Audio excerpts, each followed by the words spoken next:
Assalamu alaikum. Can everybody hear?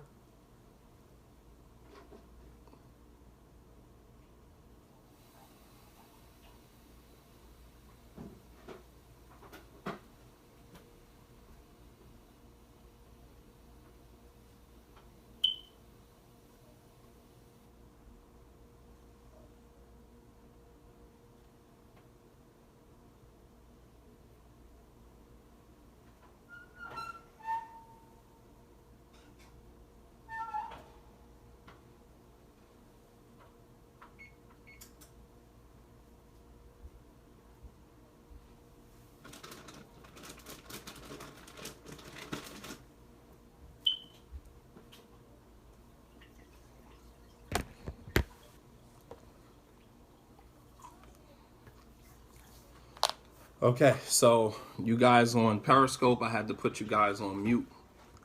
Periscope unfortunately gets a little bit out of hand, a little disrespectful, so we have to mute Periscope, and inshallah ta'ala after the lecture is over, I'll start it again and open it up for questions and answers, inshallah ta'ala. All right, so just be patient with me. Alhamdulillahi Rabbil Alameen. والصلاة والسلام على أشرف الأنبياء والمرسلين وعلى آله وأصحابه أجمعين. Alhamdulillah, welcome to our next episode of the Man Logic series, and this will be Man Logic number 8, and this is called Survivor's Guilt. Survivor's Guilt, the Baby Daddy Conundrum. All right, so in this discussion, we're going to talk about why men invite the baby mama drama into their lives. And a lot of the baby mama drama that many of us experience as men, and I'm not including myself in that, but I'm a man as well. And so I don't want to separate myself from that, even though these are not necessarily issues that affect me personally. But I'm still a man, and that could possibly be my situation as well. You know what I mean? Like, we could all just be one situation away from having baby mama drama. So, you know what I mean? Like, it's important for us to understand why we invite these type of things into our lives. So I want men as well as women who are separated from their ex-husbands, and they have children by men that they are not married to. All right, I want you guys to pay attention to this. All right, I want you guys to pay attention to this. All right, so men who have children by women that they are no longer married to, and women who have children by men that they are no longer married to, this talk is specifically for you.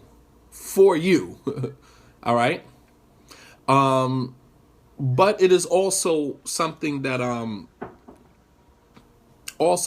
something that, you know, we need to educate ourselves to, because we may have children that may be of the age of marriage, or children that are married, and they may possibly have, you know, some experiences with these things. So I want us all to pay attention, inshallah ta'ala. The first thing I want to lead with is a verse from the Quran where Allah subhanahu wa ta'ala says, وَلَا تُلْقُوا بِأَيْدِيكُمْ إِلَى التَّهْلُكَةِ. Do not let your hands be the cause of your own destruction. Okay? I'm going to lead with that. I'm going to lead with that ayat. All right? Because a lot of the baby mama drama that we experience as men, we invite that into our lives. And I'm going to tell you how. Okay? We invite that. So Allah subhanahu wa ta'ala is basically telling us in this ayat not to allow our behavior to become self-destructive. Don't destroy yourself by your own hands. You guys following me? Don't let your behavior become self-destructive. Do not do something, right? And then allow that to turn around and be the cause of your own destruction. All right? I'll find the ayah for you, inshallah ta'ala. A simple Google. Don't let your hands be the cause of your own destruction. وَأَحْسِنُوا إِنَّ اللَّهَ يُحِبُّ الْمُحْسِنِينَ. I'm not recalling exactly the surah and the ayah, but you can Google it. And if you Google it, please type the ayah so everybody can see where to find it. I usually do that when I'm preparing my lectures, but this ayah just came to my mind, and I didn't have a chance to go back and find out exactly where it is. Okay? So Allah subhanahu understand the concept of this ayah. وَلَا تُلْقُوا بِأَيْدِيكُمْ إِلَى التَّهْلُكَةِ. Do not let your hands be the cause of your own destruction. Meaning, do not engage in behaviors that will turn around and be the cause of your destruction. You guys follow me? This is a concept in our religion. All right? So, guilt. Let's start there. That's an excellent starting point. Surah 2, Ayat 195. Thank you, Sister Khadija. Thank you. Surah 2, Ayat 195. Guilt has been defined as a bad feeling. All right, so we're talking about guilt here. Men, we suffer from guilt. It eats away at us on levels that is unexplainable. And to avoid the discomfort of guilt as men, we will do things that, subhanAllah, you'll see towards, as we get more into this discussion, how guilt eats away at us as men because of the things that we have done in our relationships with women. And we start to feel guilty, and then we'll open a door because of that guilt that will turn around and be the cause of our own destruction. And to avoid that, to be proactive and avoid that, stop doing things that will contribute to your guilt. Once you start feeling guilty as a man, you start to allow certain things to take place that eventually turns around and become the cause of your own destruction. So to avoid that is to stop doing things that would make you feel guilty. And learn how to stand in your discomfort if you've done things that are guilt, but don't try to escape the discomfort of guilt. All right, so guilt has been defined as a bad feeling. A bad feeling caused by knowing or thinking that you have done something bad or wrong. Okay? Men, I want you guys to follow me, because this guilt, it eats away at us. It destroys us. Okay? Guilt is defined as a bad feeling. It's a feeling that you have caused by knowing or believing that you have done something wrong or bad. Okay? That's we're wired for guilt as human beings. There's no escaping that unless you just function in a world without a consciousness. You have no conscience. So you can do things and not feel guilty about it. And even people who don't necessarily have a conscience, they've learned how to numb themselves. Right? And a lot of times that happens because of sin. If you notice, the Prophet ﷺ was very clear about some of the ill effects of sin. And one of the ill effects of sin is that it numbs you to your conscience. You don't have a conscience anymore. You don't have a connection to a higher power. Right? That connection is broken through sin. The Prophet ﷺ, he said, إِذَا أَذْنَبَ عَبْدٌ ذَنْبًا نُكِتَ فِي قَلْبِهِ نُكْتَةُ سَوْدَاء. He said that when a servant commits a sin, a black stain is placed on his heart. That's the numbing process. Because this is the same ran, the same rust that Allah mentions in the Quran, right? كَلَّا بَلْ رَانَ عَلَى قُلُوبِهِمْ. No, it is rust that is on their hearts because of the things that they used to do. Understand? This is that ran in the Arabic language. Ra, alif, nun. Ran. Your heart is stained, tainted, rust. Your heart becomes rusty because of sin. Right? That when a servant commits a sin, a black stain is placed on his heart. If he feels remorse and he makes tawbah, he repents, then the black stain is erased. But if he insists and he consistently goes into that sin, then the stain grows bigger and bigger until the person has a completely black heart. And the Prophet ﷺ mentioned in another hadith about that your heart becomes one of two types. Qalbun aswad wa qalbun abyad. You have a black heart and a white heart. The black heart, he said, كالكوز مجخيا لا يعرف معروفا ولا ينكر منكرا إلا ما أشرب من قلبه أو هواه. He said that this black heart is like an overturned cup. You take a cup and you flip it upside down, right? Nothing comes out of it. Nothing goes in it. And he said, this heart, la ya'rifu ma'rufan, it does not acknowledge good. Wa la yunkiru munkaran, nor does it repel or reject evil. You understand? There's a numbing process here. All right. So even from a spiritual perspective, when we sin, we are subjecting ourselves to a numbing process, a numbing of our consciousness. Understand?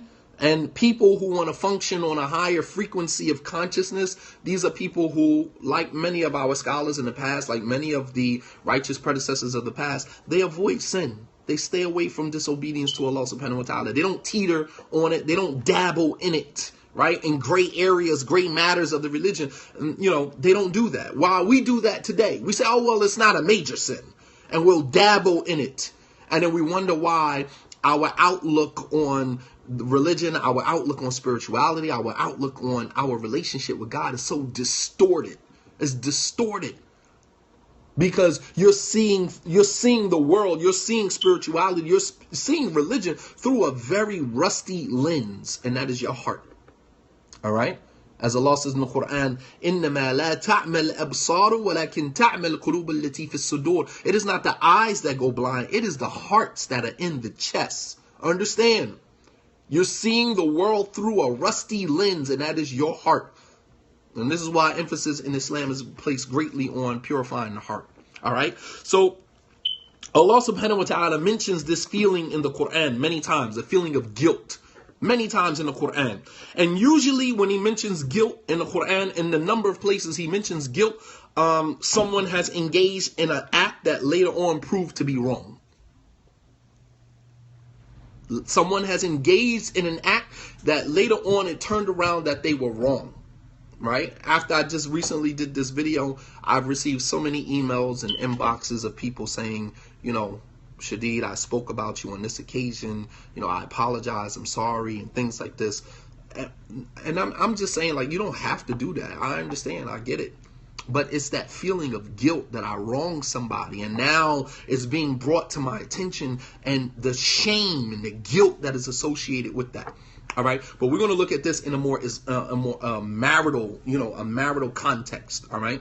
So if you can think in the Quran where Allah subhanahu wa ta'ala mentions guilt, think of all of the stories in the Quran where someone was wronged and then turned around and realized that they were wrong. Let me give you one ayat from Surah number 49, ayat 6, Surah Al-Hujurat. And this is something that many of us fall guilty, we're guilty of, right? Allah subhanahu wa ta'ala says, Ya ayyuhalladhina amanu in ja'akum fasikum bi naba'in fatabayyanu. أن تصيبوا قوما بجهالة فتصبحوا على ما فعلتم نادرين. Allah subhanahu wa ta'ala said, O you who believe, when a fasiq, a disbelieving, rebellious servant brings you, individual, brings you some news, فَتَبَيَّنُوا فَتَثَبَّتُوا فِي رِوَايَةٍ, then ascertain the facts. Someone bring you some news, go verify that it's the truth. He said, "And tusibu qawman bi jahalatin," or at least you harm people in ignorance, because you don't go back and verify it. You accept the news as it was given to you, and in turn you harm people in ignorance.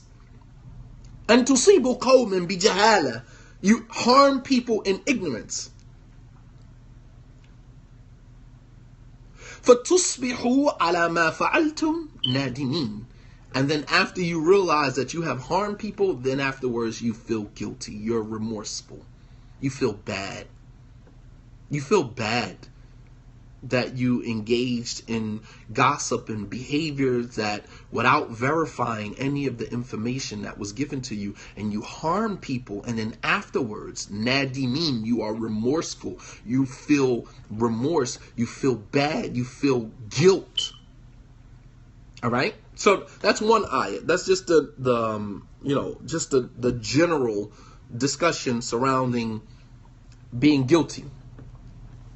Allah subhanahu wa ta'ala mentioned the same, kind of giving us a more interpersonal, between two individuals, this feeling of guilt. right? I always like using the story of Prophet Yusuf alayhi salam. Just so many lessons in that story, man. You know, about someone who was oppressed and taken advantage of, and, you know, by his own brothers, right? By his own brothers. You know, I remember listening to Muhammad Munir Mufti's interview that he did, and he was saying that one of the biggest trials that he ever had to endure was being betrayed. Having someone smile in your face, you know, play like they're your friend, and then turn around and betray you. And it's real. And that's a life lesson for any one of us who has ever experienced that. That's a life lesson that you never forget. You never forget that. And as a result of that, you become very guarded, sometimes unnecessarily, because you don't know who to trust. You don't know who to trust. You're hurt. You know, that betrayal is deep, man. It's really deep, man. When somebody takes your kindness for weakness, someone takes your friendship and then, you know, and uses that against you, man. That there's but even worse than that, let's look at the betrayal in terms of marriage. How do you think that plays out with a person and with a person's psyche? If you're married to someone and then the person that you're married to betrays your trust, you let your guard completely down in front of this individual and they turn around and they betray you. There's nothing more impactful on your heart than that. So when we look at the story of Yusuf alayhi salam, look at what they did to Yusuf. They sold him. They even contemplated killing him.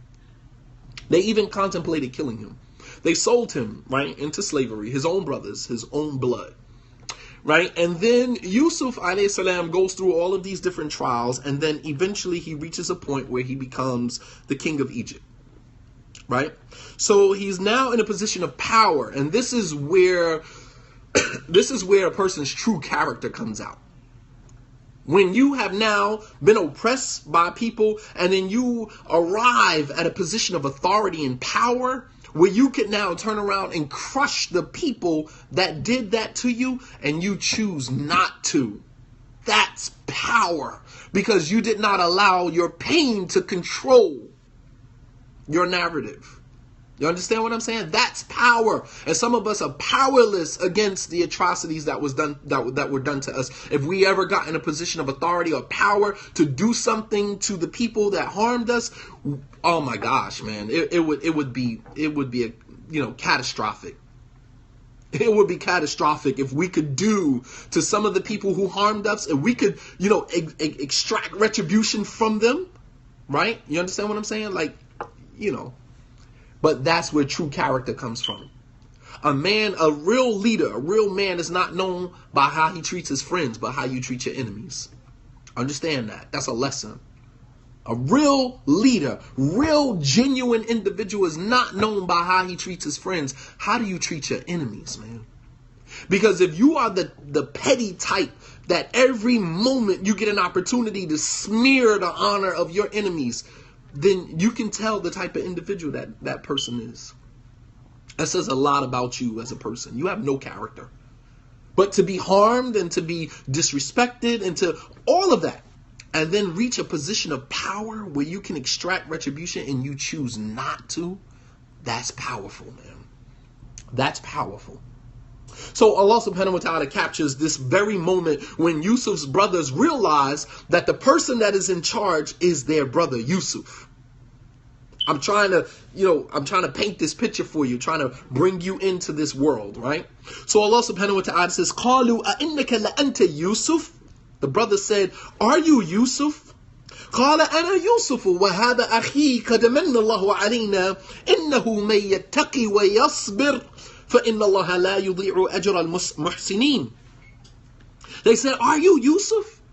Mind you, they sold him into slavery as a kid. And now this king of Egypt is calling them to the court, to the front of the court, to address them about something. And then they look up and they say, wow, that's our brother Yusuf. They said, Anta Yusuf? Are you Yusuf? And Yusuf said, yes, I am Yusuf. And this is my brother Binyamin. Qad manna Allahu alayna. That Allah subhanahu wa ta'ala has favored us. Innahu may yattaqi wa yasbir. Here are the two qualities that allowed Yusuf to arrive at that place.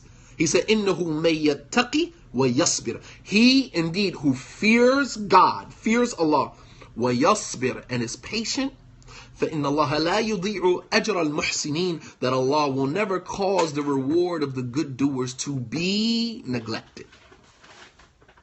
It was through the fear and consciousness of Allah subhanahu wa ta'ala and patience that a person that goes through whatever trial, tribulation they go through in their life, that they will come out on top. They will come out on top. But when you're harmed and then you spend the rest of your experience trying to extract retribution from the people that harmed you, guess what happens? Guess what happens? You still end up a loser. Because you were overpowered by your desire to extract retribution from people, from human beings. You are stepped in the lane of God. You now assume the role of Allah subhanahu wa ta'ala. One of Allah's name is Al-Muntaqim. He is the one that extracts retribution from his servants when they oppress one another. That's his job. That's not my job. People say, oh, you should do this, or you should say this, you should do this video. Nah, man, let Allah handle that. That's Allah's job. That's not my job. I'm not God. I'm not playing. I don't have a God complex. But when you spend your life, everything about you is driven. And this is why boxers, never lose fights when they get frustrated.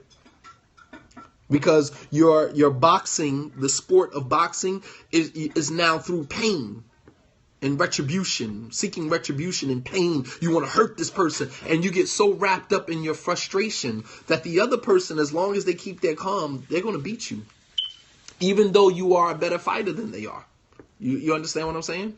Because your frustration and your desire to see that person lose is greater than you harnessing that energy and using it in a way that would make you come out a winner. You understand?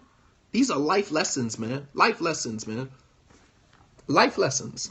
So understand, every battle doesn't need to be fought by you. Some battles you have to let Allah subhanahu wa ta'ala handle that. That's his job. Let him do that.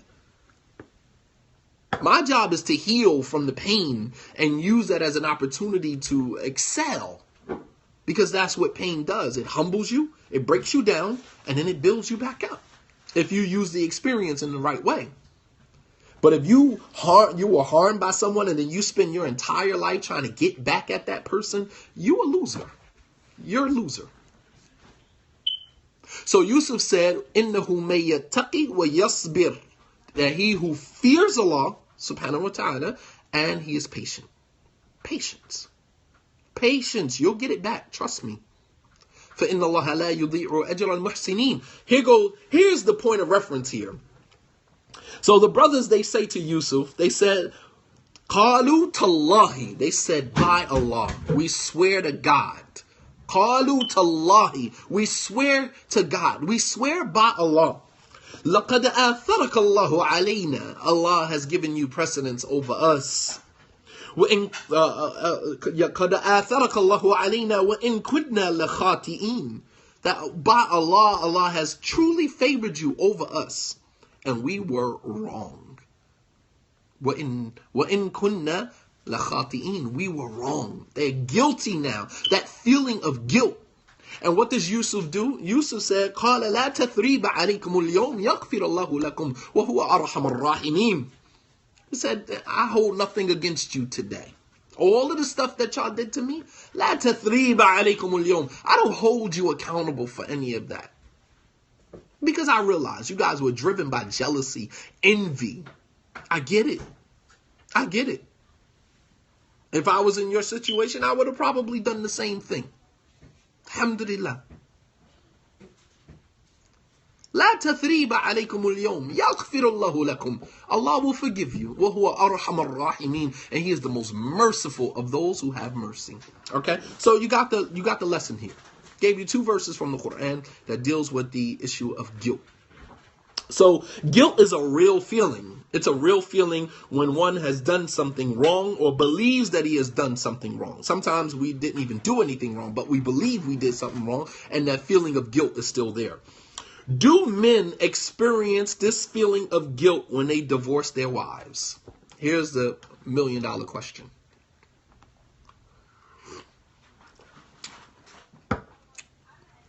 Here's the $1,000,000 question.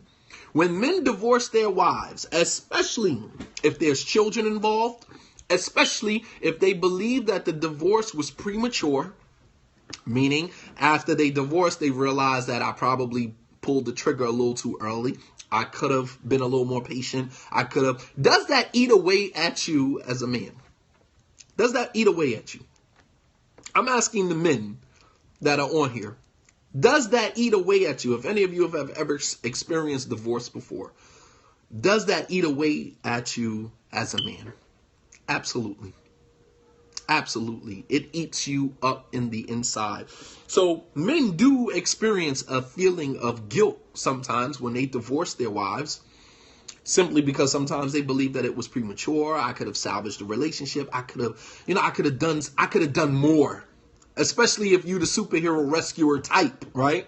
And that woman just kind of slipped through your fingers. You feel less than a man. You just like, dang, man, I know I could have just been a little more patient, right? Especially if there's children involved. And we feel like we've divorced prematurely or unjustly, or we feel like we were the cause of the divorce. Right? We feel like we were the cause of the divorce. We know that we were the cause of the divorce. We know. We kept pushing, wanting the woman to be perfect. And then when she couldn't take it no more, she's like, I want out. Or when he feels like, all right, she's, there is no sense in investing any more time and energy in her because she ain't going to be no more good than what she is. And I want out. And then you marry somebody else and then you realize, damn, I should have stayed where I was. I regret that. So either we feel like it's children involved, we divorce prematurely or unjustly, or we feel like we were the cause of the divorce to begin with. And these things usually are never reconciled with a lot of men because usually our therapy is to jump into another relationship. That's our therapy. All right. They said the easiest way to forget about somebody is to get a new somebody. Right. And some men, unfortunately, unconsciously, they live by that. They jump from one relationship into another relationship. And as a result of that, these feelings of guilt are never reconciled. Pay attention here. The feelings of guilt are never reconciled. Introspection is never done. Right? When we jump from one marriage, we jump from one relationship to the next. And this is also why we keep making the same mistakes over and over, because you didn't have time. You didn't have a window to reflect. So you end up marrying the same situation all over again. Right? You think that divorcing her and moving out of her life and moving into somebody else's life, you think that I'm going to get a new situation, a better situation. I'm going to have a new car to play with. But you end up realizing that it's the same vehicle. It's the same. You jump from one vehicle right into another vehicle. It's the same situation all over again because you never gave yourself time to reflect and ponder over how in the world did you end up in that situation to begin with. Which is why in Islam we have what's called an iddah period. Divorce is not just over because a man pronounces divorce on his wife. There is a period they have to wait. It's called a waiting period, iddah. And for the menstruating woman, it's, 3 menstrual cycles. And for the woman who does not have a regular menstrual cycle or doesn't have a mens regard anyway, then it is 3 months. And both of those positions are confirmed in the Quran. Absolutely. So men, we have to really take the time out, man, and let the Islamic system work for us. We don't let the system work for us. We work the system. And that's the problem. We work the system. We don't let the system work for us. We work the system. We're going to make it work. Instead of allowing the Islamic protocols that have been given to us, allow the system to work for us. It's possible that we haven't had much success with Islam as a religion, as a community. We haven't had much success with this religion because we are not letting the system work for us. We're too busy working the system. Someone says, you got to have a wali. I don't need no wali. I don't need no chaperone. I'm grown. And then you turn around and you commit zina, you commit fornication or adultery with the woman. She ends up pregnant, or she ends up emotionally attached, and now you gotta marry her anyway, even though you don't want to, because your guilt and your shame that you did this, is driving you now becoming your navigation. Stop letting guilt and shame become the navigating, system for you. Clear text from the Quran and Sunnah logic. You know what I mean? Like this is clear man logic. Okay. The Prophet ﷺ said, "La yuldagu mu'min fi juhrin marratain," that the believer is not stung in the same hole twice. We done got stung in the same hole 50 times. What's our excuse? I mean, this is real talk. How do we keep ending up in the same situation over and over again? Okay, so if before divorce, men, I need you to ask yourself this question. If before divorce, you've asked yourself, are things really that bad? Before you divorce your wife, if you started asking yourself, are things really that bad? Do I really need to divorce her? Or you say, how can I do this to my kids? Or you say, am I going to regret this later? Chances are that you're suffering from guilt. And if you go ahead and do it anyway, then without a doubt, your guilt has been confirmed. You are suffering from guilt. I'll wait. Are there any brothers right now listening to me talk, and everything I'm saying is striking a chord with you? You know exactly what I'm talking about, and I'm almost positive there are. I'm almost positive there are. Did I ask myself, did I really try everything the right way before I chose this? Absolutely. Okay. So if you were asking yourself these questions before you divorced her, and then you went ahead and you divorced her, then guess what? As you move into your next relationship, you have unresolved guilt. So now this guilt sometimes is exacerbated if in fact he finds a more healthy situation, he gets settled in, and she doesn't, or deep down inside, we really we really did not want to divorce her. All right, we find another situation, we marry into another situation, and that situation seems to be fine. But in the back of your mind, you're telling yourself that I could have had this in the last situation if I would have just been patient. So now guilt is eating you alive. Eating you alive. Sometimes we divorce a woman just to prove to her we don't need her, and then we go and we marry somebody else. But in fact, our heart is still attached to that ex-woman. We just wanted to prove a point because our egos get in the way, man. We suffer from that so badly, man. We give precedence to our egos over logic. Real logic. Not man logic, real logic. We give precedence to our egos. So we'll divorce a woman just to prove to her, I don't need you. There's other women out here that want me. Other women out here, there's more fish in the sea. And we'll say these things to women that we are married to. Women who are the mothers of our children. We'll say these things to them. And we'll go and we'll jump right into another relationship. And we suffer from what is called survivor's guilt, or what is called survivor syndrome. It's a real thing. Real thing. Survivor syndrome. Men suffer from this greatly. Okay. Why do you suffer from survivor's guilt? It's a mental condition that occurs when a person believes that they have done something wrong by surviving a traumatic event when others did not. And in the case of divorce, sometimes men beat themselves up feeling as if they could have done more to salvage the marriage. And as a result, we fail to create healthy boundaries between ourselves and our ex-wives who have our children, and allow them to infringe on the healthiness of our current marriage. Let me paint this for you. So we're in a relationship with a woman. We're very immature. We're, emotionally very immature, right? We're 30 biologically, but emotionally we're 12, right? We're 40 biologically, but emotionally we're 17, right? And we're in a relationship with a woman who may not necessarily be perfect, but there was a lot of potential there, evidenced by the fact that you married her.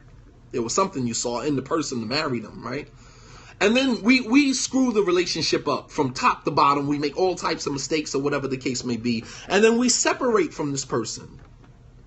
And then we marry someone new.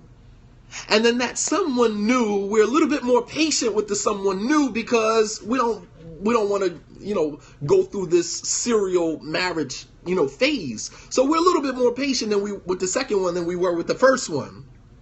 And in the process of being more patient with the second one, we really start to see how much we jacked our first relationship up. And we start to feel guilty. The second wife starts to show us some things about ourselves. And then we start to say, dag, if I would have known this in my first marriage, I probably would have never had to leave her.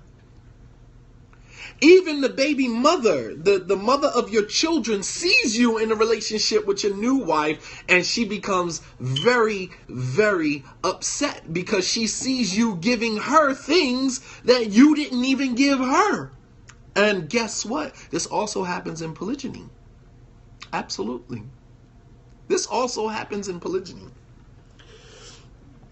Because the husband feels guilty that, he married a second wife, knowing that his first wife couldn't either handle it, or he pursued a second wife in a manner that was inappropriate or haram. And to compensate his first wife for all the drama he created in her life, what does he do with the first wife? What happens? You guys tell me. What happens? He goes after a second wife. The first wife goes into this frenzy, this emotional frenzy. She doesn't want it to happen. She didn't sign up for it. She don't want no parts of it. Blah, blah, blah, blah, blah, blah. And this is even exacerbated even more if he does it in a manner that is haram. And finally, he gets the second wife. The first wife acquiesced. She just submits to the fact that, okay, I ain't going nowhere. I'm not going to let this woman push me out of my marriage, right? So I stay. But I stay with conditions. Nah, not that he neglects the second wife. What does he do? In order to compensate the first wife for all the drama, all the hell that he took her through, what does he do to the first wife? He gives the first wife unrestricted access to his relationship with his second wife. Absolutely. Absolutely. Because we feel guilty. Nah, he doesn't buy the first wife more. No. He lets the first wife start now calling shots in his second marriage. He lets her dictate the marriage. Yes, facts. Absolutely. Absolutely. She starts to call all the shots. Am I lying? And we do this with the baby mother too. This happens with the baby mother. We divorce we divorce the current wife. She now becomes the ex-wife. She becomes the ex-wife. And then we marry somebody else. And then we realize how much we did wrong in the first marriage. So to compensate our baby mother, right? To compensate her, we allow her to have full access to our new marriage. Oh, so you love her more than you love me? Oh, so I see you doing things with her that you wasn't doing with me. Oh, no, it's not like that. Come on, I would never, love what we had. I would never love anybody yeah, man. Yeah. And the more and more you feed that monster, the more and more she is going to infringe on your current relationship. This is why you have baby mama drama.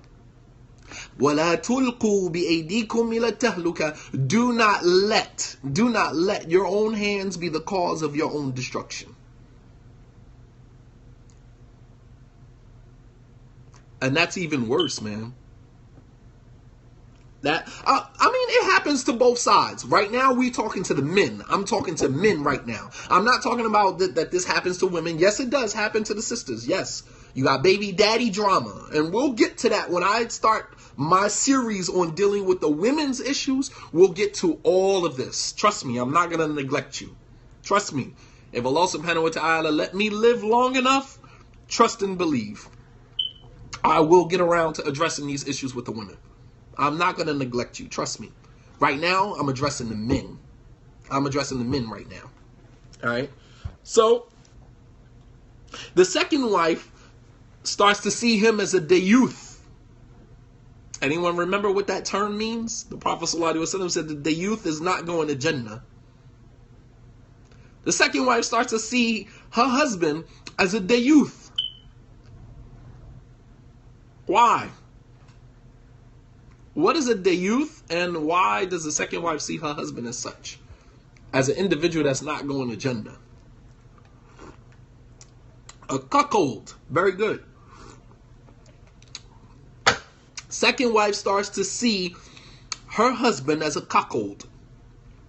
A man who allows his wife to do and say as she pleases, unrestrictedly, no boundaries, no nothing. And this is to reward, to compensate the first wife for infringing, allowing the second wife to infringe on her supposed happiness. Whether financially, whether emotionally, whether spiritually, whatever the case may be. So we'll give the first wife a pass to infringe and to dictate. I don't want her doing this, and I don't want her doing that. I don't want her in my car. I don't want her around my kids. I don't want her coming to family functions. I don't want her doing this. I don't want her doing that. I don't want her. And we're like, okay. Because we'll agree to everything just as long as she let us have the second wife. But at the expense of what? At the expense of what? The more you acquiesce, the more you agree to the terms that she set for you, the more power you are giving her. Letting her be the man, right? She's now the husband. And this is all because you wanted to pursue a second wife. But at the expense of what? And then he loses all respect from both sides. Because now your first wife don't respect you because you don't have a voice. Because you messed up. You brought a second wife into this family, into this relationship. So according to her, you don't have a voice. And you better be lucky I'm still here. Understand? I'm doing you a favor. And so I'm going to dictate to you how this situation is going to go. And then when he goes to the second wife is like, but I thought you was the man. How you letting your first wife dictate, you get no respect from either side. You get no respect from either side. Not your first wife, not your second wife. Change your threshold, bruh. There you go. Very good. Very good. This was the advice of Prophet Ibrahim alayhi salam to his son Ismail. He came home, he asked the wife, how's your living conditions? She said, we don't have this, we don't have that. He said, when your husband get home, give him my salams and tell him to change his threshold, meaning let you go. Let you go. You're not fit for marriage. Let you go. Understand? Men have to understand, man. Don't stop letting guilt put you in these situations, man, to make you look less than a man. The same thing with the baby mother. You divorced your first wife, right? You divorced her. Y'all got children in between you. And then you go and you remarry. And you're trying to have a healthy relationship in this new marriage, but you got this disgruntled baby mother who that you divorced her prematurely. You oppressed her. Now you've come to realize that as you've matured in your current relationship, how much you did wrong in your previous relationship. So now you start to give baby mama a pass to infringe on your new relationship. So let's go further with this. If you remember, the Prophet ﷺ did the same thing. Do you remember? We had this discussion before. This is man logic. Man logic. We think that when we done something wrong to somebody, we did something, then we'll give you a pass to infringe on somebody else to make up for what we did. The Prophet ﷺ was admonished by Allah subhanahu wa ta'ala for this. What did he do? He came out of the house of Hafsa and he was with Madia. And when Hafsa realized that, he was in my house on my day, in my bed with a woman that wasn't me. Absolutely. So when Hafsa saw the Prophet ﷺ coming out of the home, she said, Ya Rasulullah, O Messenger of Allah. She said, Ataf'alu hadha fi bayti wa fi yawmi wa ala firashi. She said, O Messenger of Allah, you do this on my day, in my house, in my bed, in my bed. The Prophet ﷺ, he said, Atardina in haramtaha alayya. He said, would you be pleased for me to make her haram on me? You see? The guilt. And women play on that guilt, man. Women play on that guilt. No, she was not his wife. She was a concubine. She ended up becoming the mother of his son, Ibrahim. But he never married Maria. She was not considered to be Mu'mineen, mother of the believers. She wasn't. She was a concubine. And that was something that was acceptable practice all throughout that region during that time. And they were permissible, to be intimate with. But, the Prophet ﷺ, he decided for whatever reason to do it there. And then upon exiting the home, Hafsa saw him. And the Prophet ﷺ, trying to compensate her, here's the guilt, trying to compensate her, he ended up making Maria haram for himself, saying that she's haram, I will never go to her again, just to please Hafsa. Instead of just standing in the discomfort of the fact that, hey, I was wrong. I was wrong. I was wrong. We don't want to stand in the discomfort of our decisions. As men, we make a decision, we realize we harm somebody, we wrong somebody, and then we rush to try to make it right. But in trying to make it right, sometimes we end up making it worse. Because he made now something haram for himself that Allah subhanahu wa ta'ala made halal. The first ayat is Surah Al-Tahrim, Surah number 66, ayat 1. Allah subhanahu wa ta'ala say, Ya ayyuhan nabi, O Prophet. Allah is directly talking to his messenger. Ya ayyuhan nabi, O Prophet. Lima tuharrimu ma ahallallahu lak. Why do you make haram for yourself what Allah made halal? Tabtaghi maradat azwajik, seeking to please therewith your wife. You understand? That's the guilt trip. As men, that's man logic. We feel like when we've wronged a woman, that we can allow her to infringe on the rights of someone else just to make up for what we did. And it's not right. It's not right. So a lot of the baby mama drama that we have in our lives with our, is unreconciled guilt. That's what it is. You realize that now you in your new relationship, and you realize that, you've done a lot of things wrong in your past relationship. You know what I mean? The same thing with a man in polygyny. You realize with your first wife, you wasn't much of a husband. You know what I mean? And then you go and you marry a second wife, and you realize after you marry the second wife that, you could have done things a lot better, a lot different. The second wife comes in with standards. You're not going to just treat her any type of way. So she's requesting and expecting more from you than you were willing to give to your first wife. And once you come to that realization, you begin to feel guilty. So you allow the first wife to begin to infringe and dictate on the life and the marriage of the second wife as a form of compensation. Mukafa'a. That's surah number 66, ayat 1. 66 ayat of the first ayat in the surah. Actually, the name of the surah is called Tahrim, which means to make something haram. That's the title of the surah. And that was related to that incident with the Prophet sallallahu alaihi wasallam. It doesn't take anything away from him as our messenger, sallallahu alaihi wasallam. He's still the greatest man that has ever walked this earth. He's still our role model, still our example in every single facet of human life. Nonetheless, he was still a man. He was still a man. He was still a man. And when you exclude that from the narrative, then we are actually doing ourselves an injustice, because you can't relate to somebody who's an angel. You can't relate to somebody who is not a human being, which is why when the Quraysh asked Allah subhanahu wa ta'ala, asked the Prophet sallallahu alaihi wasallam, well, if God wanted to send a messenger, why didn't he send an angel? And Allah responded by saying that if we had sent an angel, لَقُضِيَ الْأَمْرِ, then the affair would have been done. The angels don't come to, live life with human beings. They come to serve a purpose. They come to serve a purpose. And that is either build or destroy.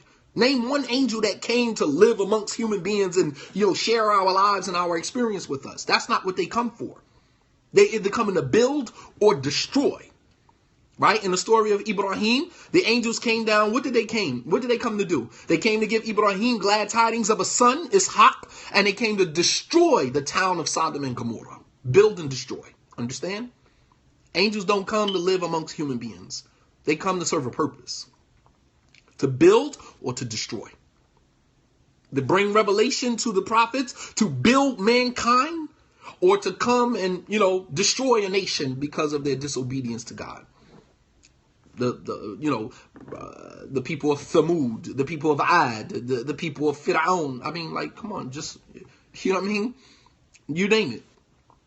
So, Allah subhanahu wa ta'ala said that, if we had sent, an angel, then, we would have the affair would have been done. But we sent a man to live amongst human beings from amongst themselves. All right. So it doesn't take anything away from the Prophet sallallahu alaihi wasallam, but it does not dismiss the fact that he was a prophet, does not dismiss the fact that he was a human being. All right. So this was due to the guilt that he felt for infringing on the territory of his wife. Without, with a woman that wasn't his wife, all right, with a woman that wasn't his wife. So he felt guilty. That feeling of guilt allowed him to make a concession, to give her an allowance that he shouldn't have given. And this is what we do as men. We feel like when we wrong somebody, then our way to compensate that is to, give a person.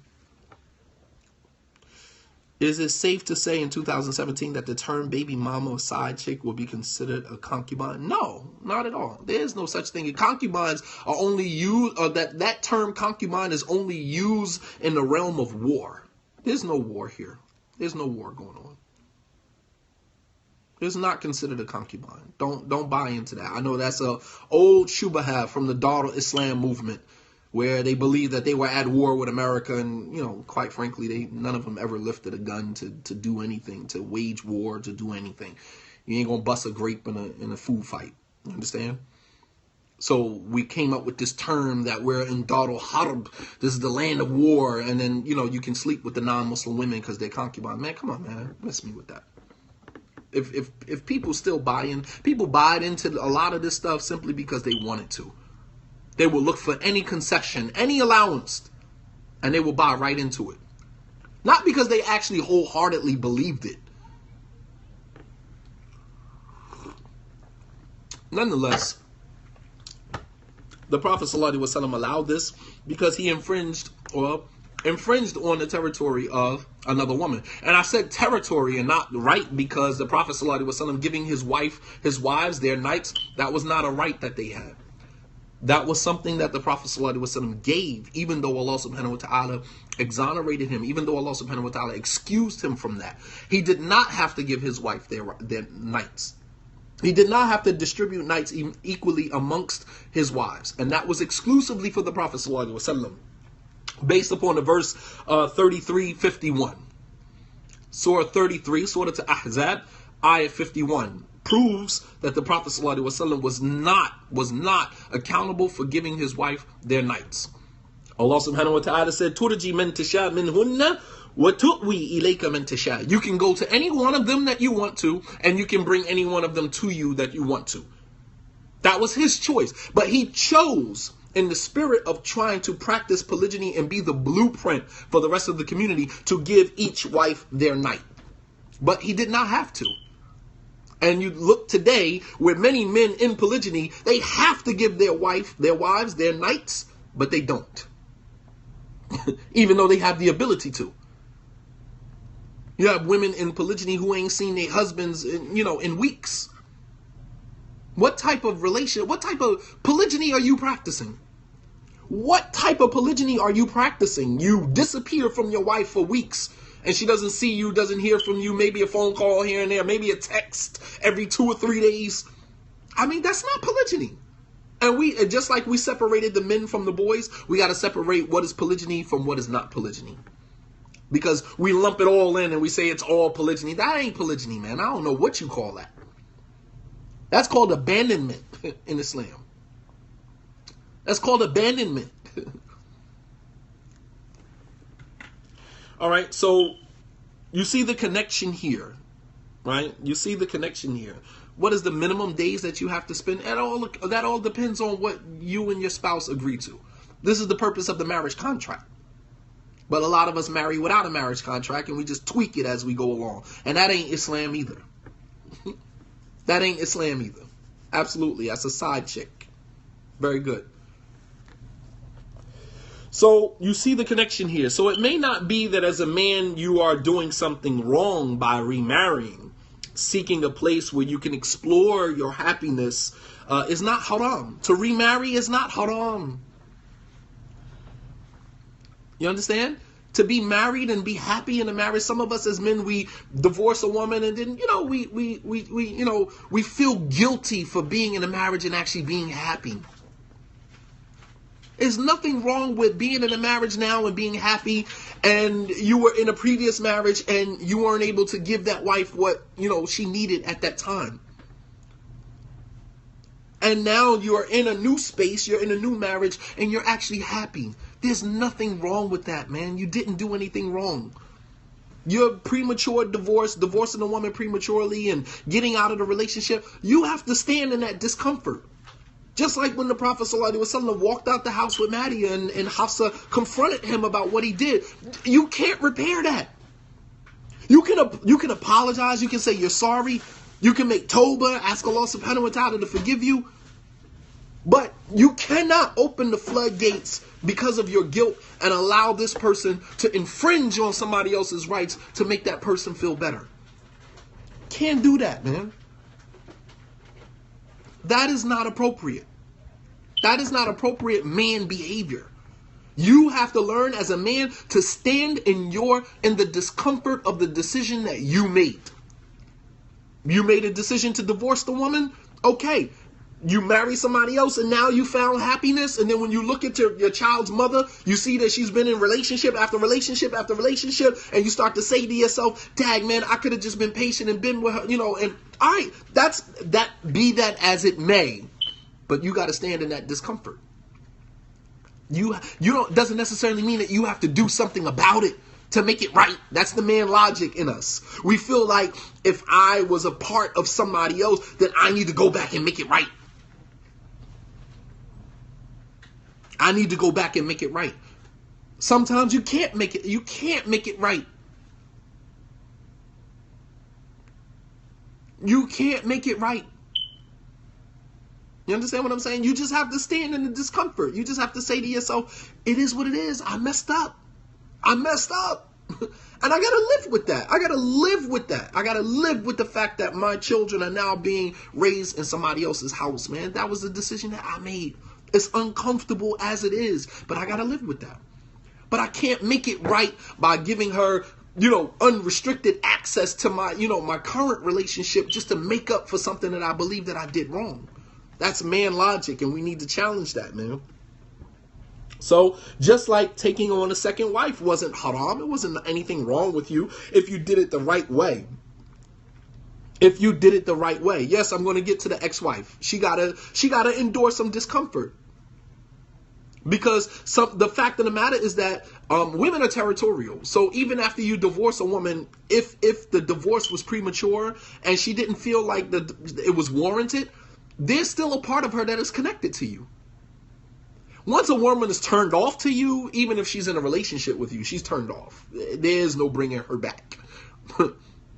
There's no salvaging that. There's no bringing her back. Women are like a faucet. They turn on and they turn off. Once she's off, there's no more. There's not even a drip. There's no more drip coming out the faucet. It's done pretty much.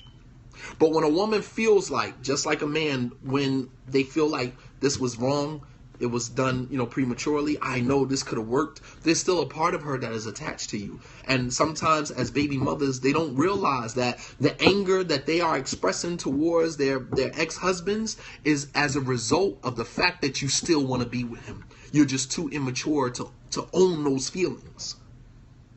Make no mistake about that. Facts. Absolutely. You're still connected to it, and you still wanted to make it work. And your anger and your angry baby mama attitude, that comes off because that is you trying to protect yourself from showing that you really still care about him. May not be true for you, but I'm just telling you how it is. It's the same thing that girls do when we are in grammar school, right? When you're in pre-K, kindergarten, first grade, and a girl likes you, right? Does she come up to you and tell you she like you? What does she do when she likes you? She hits you. She's very mean towards you, right? This is girls at 6, 7, 8 years old. That doesn't change because she's 30 or 35 or 40. The anger over hurt. You know. I'm telling you, real talk. When a girl likes you, she's mean towards you. To men, it does not make sense. We can't figure out, why can't you just come and tell me that you like me? Because a woman is not going to do that. She's not going to do that. It's much easier for her to be mean to you to protect her feelings because it's a vulnerability. If she comes up to you and tell you that she likes you, but you don't like her, she's crushed. She should respect the fact that she moved on. She should. But, I mean, unfortunately, a lot of us are still very emotionally immature. We're emotionally very immature. So, let me finish this off, inshallah ta'ala. So, like taking a second wife, it's not that, he did anything that was wrong. He didn't do anything that was haram, but he hurt someone's feelings. And oftentimes, as men, we feel like when we hurt someone's feelings, we have to overcompensate. We have to overcompensate. All right? So, but you can't give someone, like, first of all, as a man moving on in another relationship, you don't need anybody's permission to be happy, man. Let me say that as a man. You don't need any woman's permission, anybody's permission to be happy.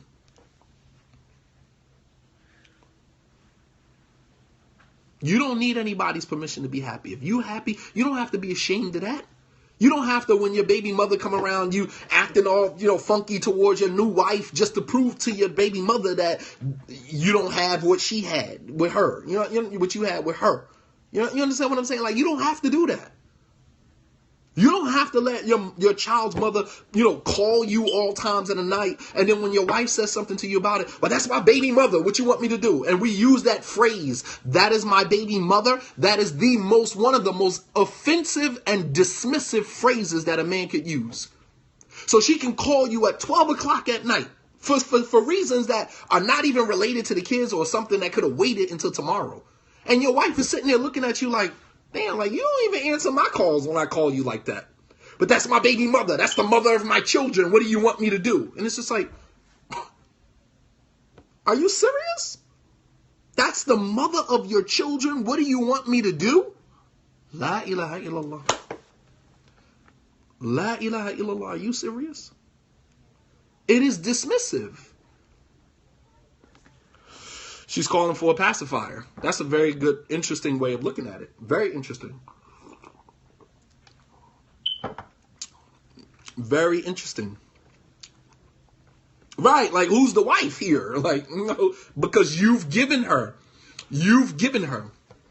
What if something is weird? We're not talking about emergency situations. Obviously, no wife would be opposed to that if it was an emergency situation. But her calling you at 10 o'clock at night, and you're in the bed with your current wife, and she calls and says, well, I just wanted to make sure that you're going to be at the interview tomorrow for the kids' school, whatever the case. Like, you could have sent me an email. You understand what I'm saying? Like, you didn't need to call me. You didn't need to FaceTime me, to tell me that. That's what I'm talking about. We're not talking about, obviously, if the kids are in danger and it's an emergency situation. She calls and says, hey, listen, I'm rushing Muhammad to the hospital because he just split his head open. Obviously, even the current wife will be like, let's go. We're going to the hospital. You understand what I'm saying? No wife who's any type of wife would be offended by that if it was an emergency. But we're talking about men not setting those boundaries from the beginning because there is this guilt.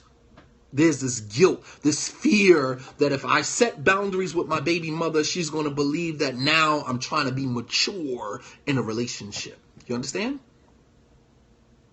We don't ever want the ex-wife to say, oh, so now you want to set boundaries in your relationship. But when you were married to me, it was, any woman could call you anytime. But now you're married to her. Now I can't call you at this time or that time. Right? We are terrified of that type of conversation.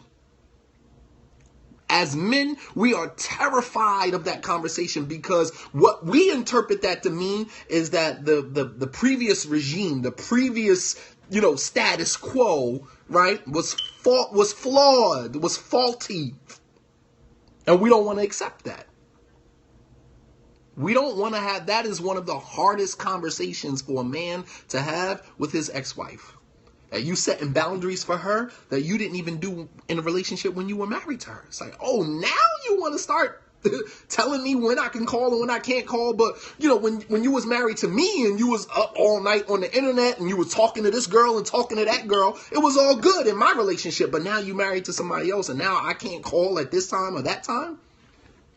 You understand? That's a very difficult conversation. This is why we keep it on the Quran and the Sunnah only. I don't even understand what that means. What does that even mean? You're basically saying that if you follow the Quran and the Sunnah, you won't have these problems. I don't even understand that. These are human problems. These are human problems that emerge from human mistakes. You can be on all the Quran and the Sunnah in the world. It does not mean that you are exempt from having these type of problems. All right. So we have to, as men, learn how to stand in our discomfort or seek to make amends in a manner that is not intrusive. Seek to make amends in a manner that is not intrusive on the rights of the woman that just is your current wife.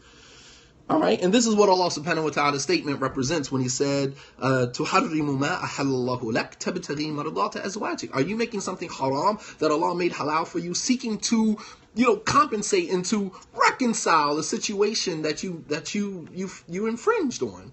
You infringed on somebody else's rights. So you're seeking to placate the feelings of your wife, by making something haram that Allah subhanahu wa ta'ala made halal. This is the concept from that ayat. Don't look at the Prophet ﷺ specific situation. Take the concept here. Take the concept here and apply it to our lives. And the concept is that sometimes we have to just stand in the discomfort of our decisions. We made the decision. It is what it is. We messed up. And we just have to own that and stand in that discomfort. Opposed to trying to escape the discomfort and allowing this person to infringe on somebody else's right to make up for the wrong that you did. Nah, you can't do that, man. All right. So you allow the baby mother, the ex-wife, to call whenever she wants, to text whenever she wants, to show up with the kids whenever she wants, or Allah forbid, you speak about your current wife in any way you want to in front of your ex-wife. This is another thing that a door opener. So when she says, oh, so you love her now, you love her more than you love me. Nah, it ain't like that. Like what we had, I would never have that with nobody else and blah, blah, blah. And basically what you're doing is you're sending a message to your ex-wife who is not even your wife anymore. You're sending a message to her that gives her a special place in your life that allows her to infringe on nah, man. Even if she says, oh, so you love her now? Like, what do you think? We're married. We're in a relationship. Or don't even allow her to, don't ask me no questions about my current marriage. It's not your place. Don't ask me no questions about what goes on in my current marriage. It's not your place. That's my personal business. The only business that we have is as we are co-parents. Understand? Or Allah forbid you allow your ex-wife to say things about your current wife and you don't correct her. You understand what I'm saying? When you start allowing stuff like that, man, subhanAllah, you're opening up a door that would be very difficult to close. You understand what I'm saying? You never let your ex-wife talk about your current wife in your presence without correcting that.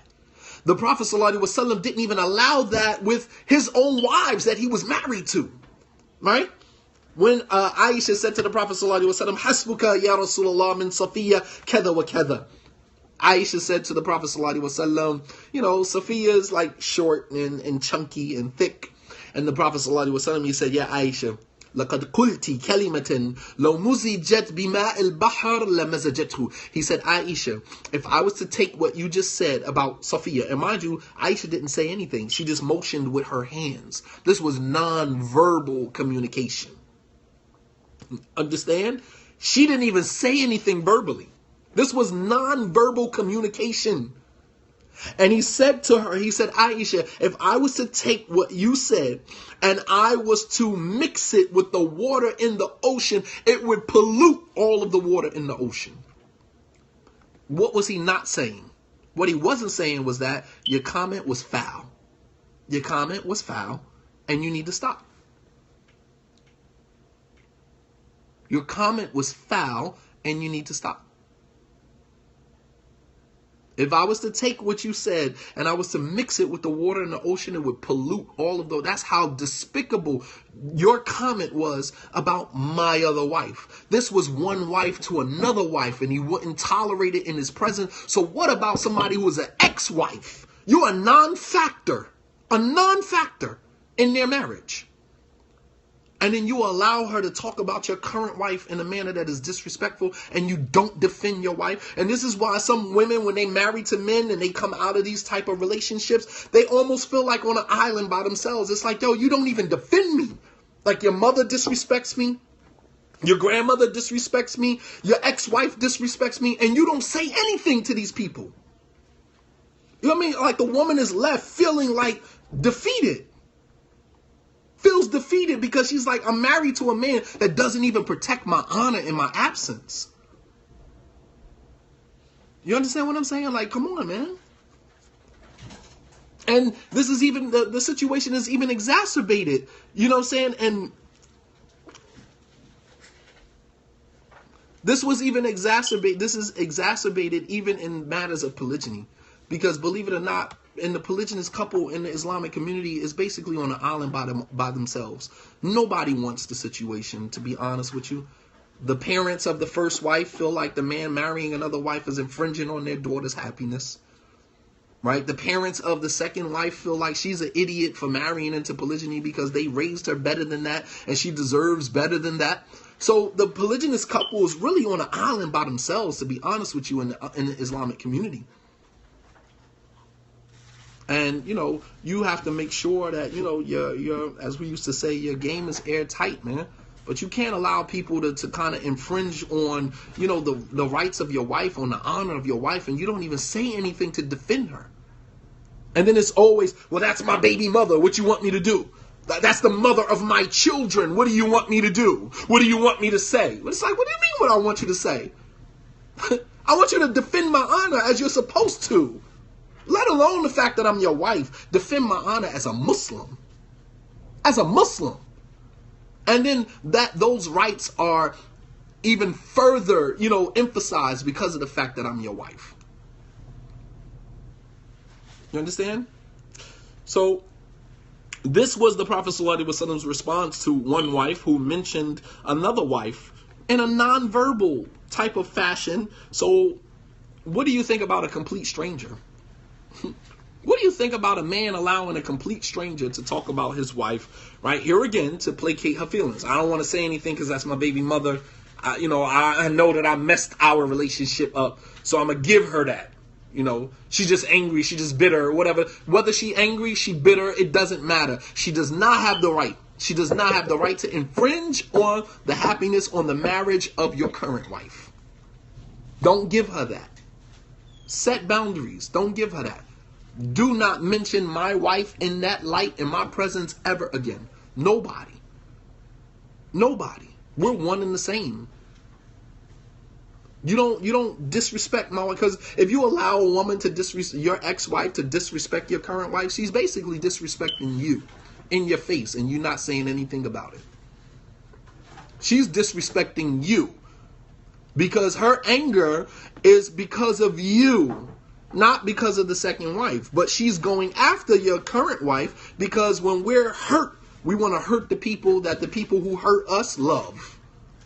I'll say that again. When we are hurt, we want to hurt the people that hurt us, the people that they love. You understand what I'm saying? So instead of a ex-wife taking her pain out on the ex-husband, she's going to attack someone that he loves. Because the quickest way to get to somebody is to attack someone that they love. You understand what I'm saying? To attack the person that they love. And this is why when Aisha spoke about Khadija in that manner, and this was his ex-wife, but she was deceased. But he had such a profound experience with her. And it had nothing to do with the fact that they had children. Because he mentioned that last. When Aisha said to the Prophet ﷺ, why do you keep mentioning Khadija when Allah subhanahu wa ta'ala has given you somebody better? And he said, Allah didn't give me somebody that's better. He said, إِنَّهَا آمَنَتْ بِي إِذْ كَفَرَ بِي النَّاسِ. She believed in me when nobody else believed in me. وَصَدَّقَتْنِي إِذْ كَذَّبَنِي النَّاسِ. And she believed that I was truthful when everybody else called me a liar. وَوَاسَتْنِي بِمَالِهَا وَإِذْ رَفَضَنِي النَّاسِ. And she aided me with her wealth when everybody denied me their wealth. And on top of all of that, she had all of my children. You understand? So it wasn't the fact that that was his baby mother or that was the mother of his children. It was about the experience that he had with her. You understand what I'm saying? It was about the experience that he had with her. And that was worth protecting. So even if she is your ex-wife, the experience that you had that was great, then that should be respected. The mistakes and everything that come along with that. But you can't, give the person full access, So make no mistake about it. His defense of Khadija was more about the experience that he had with her and not the fact that, and the loyalty that she extended to him during that time when everybody else turned their back on him. And not necessarily because she was the mother of his children. Brother, stop using the fact that she's my baby mother as if she being your baby mother is like the Hail Mary pass that she gets to infringe on everybody else in your life because she's the mother of your children. So what? So what? And some women do it too. Well, that's my baby father. Or that's the father of my children. So what? This is some stuff that we brought with us from Jahiliyyah that has no place in Islam. This has no place in our religion. Stop bringing this pre-Islamic ignorance into Islam, into our current narrative of Islam. This whole idea, this is my baby mother, this is the mother of my kids, and you're giving her like this huge status. And the fact of the matter, dude, if she's your baby mother or the mother of your children, like you say she is, and you giving her all the status, why in the hell did you divorce her to begin with? You follow me? Why in the hell did you divorce her to begin with? If she's your baby mother and she's the mother of your kids and you want to give her this huge status in your life because of the fact that she gave birth to your children, why in the hell did you divorce her? You should have just stayed with her. And you wouldn't have had to explain to anybody else, that's my baby mother. You understand what I'm saying? You wouldn't have had to do that to anybody else. Why in the world did you divorce her if you feel like she has unrestricted access to your life without any, retribution, without any of that? Why did you divorce her then? Please tell me, genius. Why did you divorce her? If you're going to marry into somebody else's life and still give her unrestricted access and then turn around and say, well, that's my baby mother, that's the mother of my children, then why in the world are you with me? You should have stayed with her. You understand? Real talk, man. I'm just laying the facts out there, man. Don't kill the messenger. I'm laying the facts out there because I get tired of seeing this stuff in Islam, man. And for the life of me, I can't figure why Islam came to nations before and made people better. And Islam comes to the African American community and it don't seem like we're getting better. Many of the Arabs, they had traditional, practices, cultural practices that they were able to shed that stuff and incorporate Islam into their lives and let it work for them. For us, it's the total opposite. We've taken the culture of Islam, the mashallah, the inshallah, the beard and the thoba. This is all simple stuff. Anybody can do that. Anybody can grow a beard. Anybody can cut their pants above the ankle. Anybody can put on a hijab. Anybody can do that. We took the easy stuff from Islam. But the hard stuff, we left that at the door, man. We made that decision the day that we took our shahada. I'm going to do this, and this, but all that other stuff, I ain't with all of that. I'm not willing to give up who and what I was to become who and what I can be because of embracing this religion. We made that decision a long time ago. And it's frustrating as hell, man, because we have the haqq, we have the truth, we have the Quran and the Sunnah, we have the example of the Prophet ﷺ right in front of us, but we still will not embrace it. We won't. We won't do it. We won't do it.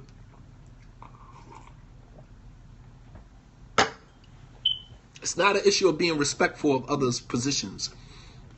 It's about setting boundaries. Setting boundaries and men standing in their discomfort. Oh, so now you want to tell me I can't call, but when I was married to you? Yeah, you're right. Because when I was married to you, I made a lot of mistakes. I was a nut when I was married to you. Unfortunately for you. But I have learned some things along the way, and now I'm trying to do things the right way. Absolutely. So I'm sorry. You are not allowed to call me after 8 o'clock. When I enter into my home, that is my, place of, you understand what I'm saying? That's my home, my family, that I'm with my family. You do not call my home. You do not call my phone after 8 o'clock. Unless it's an absolute emergency. Yeah, I didn't do that when I was married to you, but I was immature. I didn't understand. But now I do. Oh, so now you get it. Yes, now I get it. I'm sorry. I didn't understand that when I was with you. I'm sorry. But you should be proud of the fact that I did learn something and I did mature, right? I did mature. You know what I mean? Because now it's not about you anymore. It's about our children. So, yeah, and that's discomfort. That's very uncomfortable for us as men to realize that we messed up. But you got to own that. And when you own that, trust me, Allah subhanahu wa ta'ala will raise you. Allah will raise you. And eventually your baby mother, the mother of your children will eventually have no other choice but to respect the person that you have become. Stop avoiding that discomfort, man. Stop that. Yeah, I didn't know any better when I was married to you. Provide it. And I'm sorry.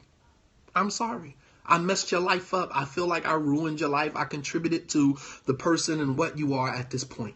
I'm sorry. Yes, I did. But now I've learned some things along the way, and I'm willing to be I'm willing to be uncomfortable with the fact that you're upset that now I get it. But I cannot allow you, because of me feeling guilty, I cannot allow you to infringe on the happiness that I found in my current relationship. I can't do that. That I cannot let you do. So as a result of that, I have to set some boundaries for you. Like it who like it, don't like it who don't like it. It's okay. What about all the damage done to her? That is what keeps us on the guilt trip. Well, what about me? You divorced me, you remarry, I still haven't remarried. So we start to feel, this is where the survivor's guilt comes from. Because we survived this relationship with this woman, and we've moved on and found happiness. And we find that our baby mother, the mother of our children, she's just this bitter, single mother. And sometimes our heart pours out for her. And we live on this guilt trip. And in some instances, we still entertain her. We still texting her and personal stuff. And we still communicating. And she's living vicariously through you because of your guilt. She has to stand in her discomfort as well. Exactly. She has to stand in her discomfort. She has to own the feelings that she still has for you. She's living, so where y'all going this weekend? I'm going to sit at home all by myself and watch Netflix and chill by myself. Where y'all going this weekend? She's living vicariously through her ex-husband and his current wife. Don't allow that, man. What do you mean, where we going this weekend? No, I'm not sharing details of my personal life with my current wife with you because I feel sorry that you still haven't found a husband and you still haven't been able to move on with your life and I moved on with my life. That's a survivor's guilt because we realized we came out of that situation. We found happiness and moved on and she hasn't. So there's a part of us that feels like, damn, I'm responsible for that. And part of it, yeah, you are. You are responsible for that. Absolutely. You are responsible for that. You are responsible for that. Absolutely. You divorced her prematurely or you oppressed her and forced her hand to leave you. All right.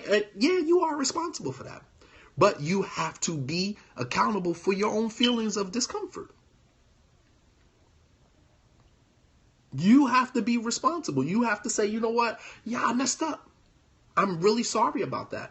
And you don't have to keep apologizing, you know what I'm saying? Like for your happiness, because you're happy now. And the more happiness you experience in your current marriage, the more you start to feel responsible for her unhappiness. You don't have to keep apologizing for the fact that you messed up.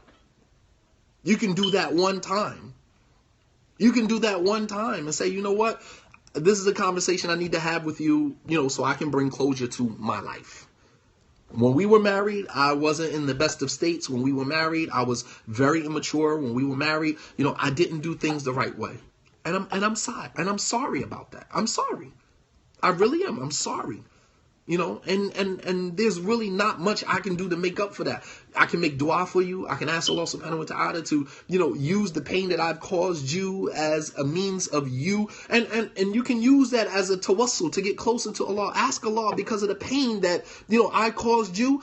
Then ask Allah subhanahu wa ta'ala to raise you and to give you a better life and to give you a better situation because of the pain that I caused you. You can make tawassul with Allah subhanahu wa ta'ala. You can make dua with the pain that I caused you. You understand what I'm saying? You can make dua with the pain that I caused you. But I can't allow you to be disrespectful to me. I can't allow you to disrespect my current wife. And I'm not going to ask your permission to be happy. I'm not. I found happiness in this situation. And it is what it is. But I'm not going to ask your permission to be happy. You understand what I'm saying? So sometimes men, that guilt will have us tripping, man. Will have us asking another woman for permission to be happy. And you don't have to do that. So, the worst thing that you can do is, to share intimate details with your ex-wife about what's going on in your current marriage. If stop using your ex-wife as your counselor. Your ex-wife is not your counselor. Oh, we were best friends, and so now we're going to continue to remain being best friends, right? You have this notion, right? The men have this crazy notion that you and your first wife or you and your ex-wife, because y'all can't be married, so y'all create a situation where now y'all besties, y'all best friends, right? So every time you get into an argument or something with your current wife, you run to your ex-wife as your psychiatrist. She's your marriage counselor now. You gotta be kidding me, man. You don't think that there's any personal bias in that? You understand what I'm saying? Like, no. The Prophet sallallahu alaihi wasallam, listen to what he said. He said, "Inna min asharra an-nas 'inda Allahi manzilatan yawm al-qiyamah ar-rajul yufdi ila imra'atihi wa tufdi ilayhi thumma yanshuru sirraha." The Prophet sallallahu alaihi wasallam, listen to this, brothers, because we're guilty of this. The Prophet sallallahu alaihi wasallam said the worst person, inna min asharra an-nas, indeed the worst person in the sight of Allah subhanahu wa ta'ala, in station, in position, in the sight of Allah subhanahu wa ta'ala on the day of judgment, is a man who was intimate with his wife and a wife who was intimate with her husband, and then he goes and spreads the intimate secrets. You understand? You follow me? And this is not just restricted to sex. You going and telling your ex-wife, well, the sex ain't all that. She's still, or vice versa. Vice versa. A woman remarrying and then going back to her ex-husband and say, because men, we always have this, well, is he better than me? What type of question is that to ask somebody? What type of question is that to ask of somebody? To fill, to satisfy your ego. You asking your ex-wife, is her current husband as good as you were sexually? And then you go and confirm that. Nah, he ain't half as the man you were. Or vice versa with a woman. You know what I mean? I bet you she don't do the stuff for you that I used to do for you. No, she don't. You right about that. That's one thing you got over her. Why would you even entertain a conversation like that with a woman that's not your wife about a woman that is your wife? Understand, like the intimacy that you share with your current wife, with your current husband, that is between you guys. And subhanAllah, with the creation of the internet and social media, we have used social media as a means to vent our frustration, and we don't even realize that we are infringing on sacred territory according to Islamic tradition. You get on the internet and you talk about, oh, I wish, people did, you know what I mean? Like, subhanAllah alim, man. The Prophet ﷺ said the worst person in the sight of Allah subhanahu wa ta'ala on the day of judgment is a man who is intimate with his wife and a wife who is intimate with her husband, and then they go and they spread that to other people. Subhanallah al-Azim. How you go and tell your ex-wife what's going on sexually between you and your current wife? Or vice versa with multiple wives. Why does a first wife or second wife knows what's going on intimately with your other wife? Why do they know that? Why is that information even up for discussion? And it's sad, man, because the Prophet ﷺ said these are the worst people in the sight of Allah subhanahu wa ta'ala. What goes on between a man and his wife intimately, man, that's sacred territory, man. But we live in a time where anything is up for grabs when we in our feelings. When you in your feelings, man, it's fair game, man. I'm going to spread everything. The fact that he does this or the fact that he did that. And this is what goes on between husband and wife, man. Behind closed doors. And then you go in front of other people and you tell information, man. SubhanAllah al-Azim. We got a lot to atone for, man. Yawm al-Qiyamah, man. Some people are going to the hellfire. And some people are going to the hellfire simply because you got married. You stepped into the institution of marriage as a kid going into adult territory. And the fact of the matter is that if many of us would probably be on our way to Jannah if we never got married. Let me say that again. Some of us would have probably been on our way to Jannah had we never got married. But you stepped into a realm that belongs to adults as a kid, and now you are forfeiting your Jannah because of not knowing how to conduct yourself like an adult.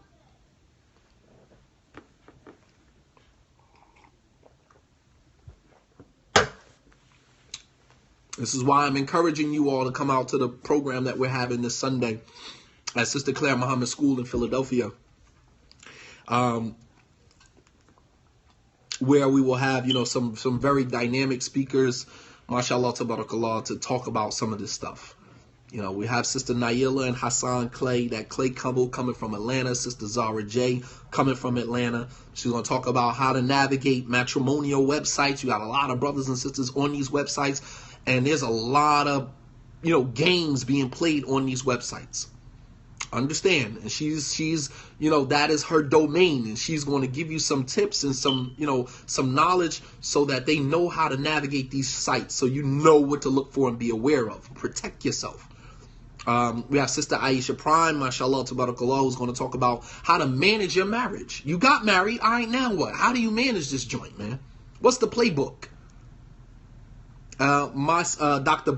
Raymond Brock Murray from Atlantic City, mashallah, tabarakallah, who's going to come down and talk about having your cake and eat it too, and how you expect your marriage to survive without these 4 aspects of the sunnah.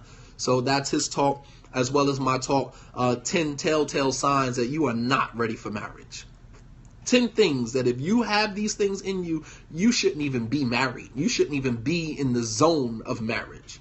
And this is Sunday, inshallah ta'ala, from 4 to 9. There will be food. Come out, bring your family, bring your children, man. Yes, we will live stream the event, inshallah ta'ala. We will live stream for those who cannot make it. But if you're in the area, man, mashallah, come down and enjoy the brotherhood, enjoy the sisterhood. Things are changing, if you guys haven't noticed.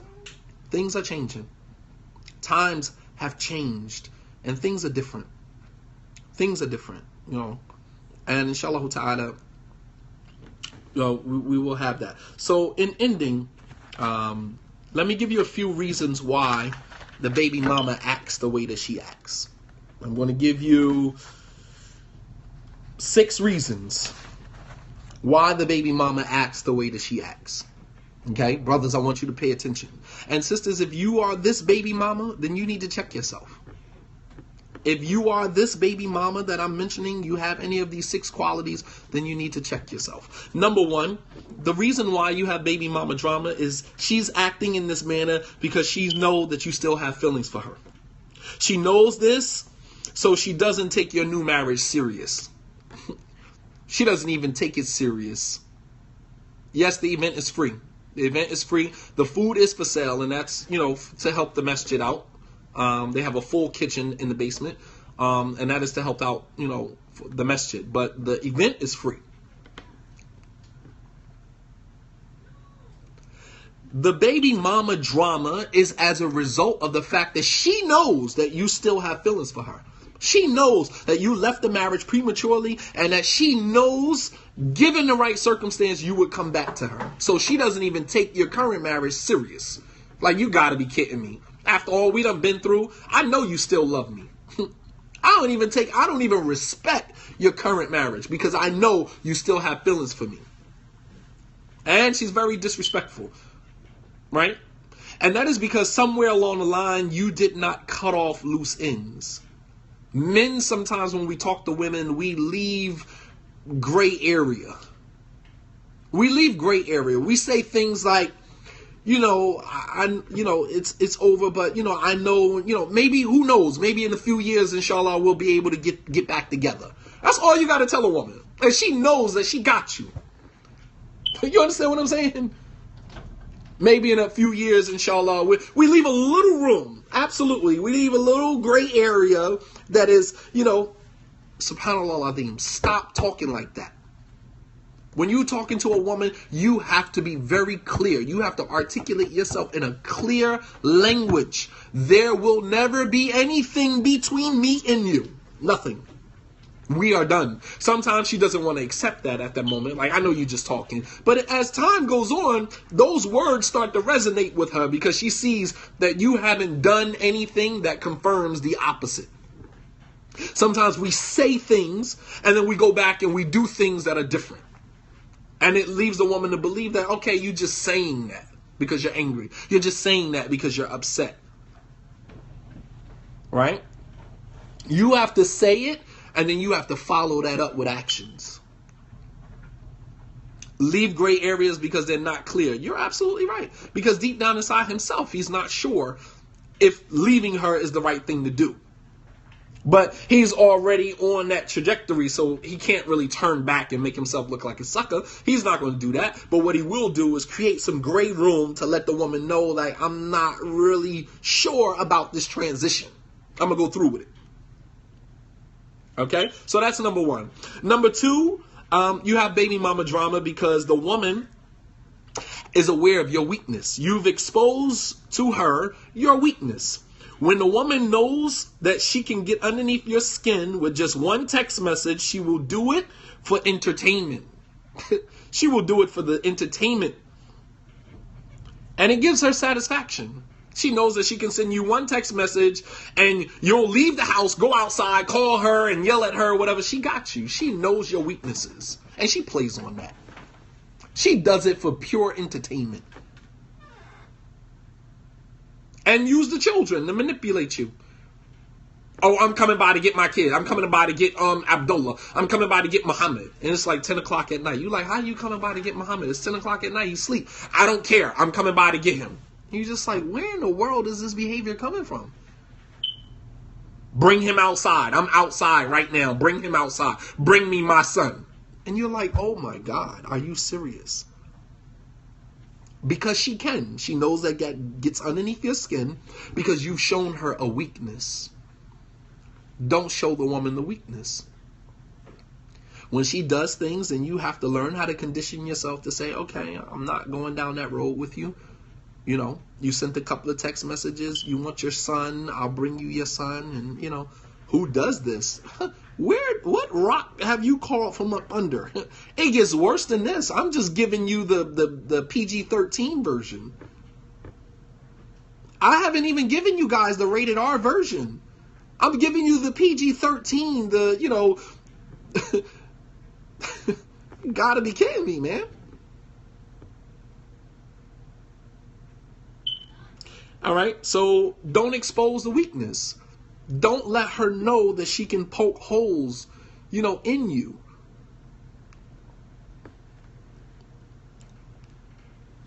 All right. I'm not associated with men and women who do this either, but the reality of it is that it exists.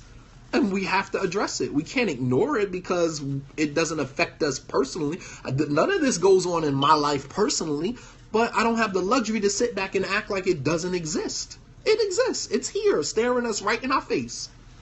Staring us right in our face. And I don't have the luxury to sit back and ignore it. I don't.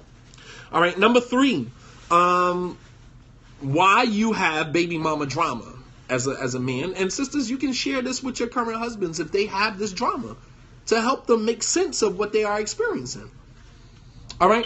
One of the reasons that you have baby mama drama is because you and your ex-wife have always communicated with one another in an unhealthy manner.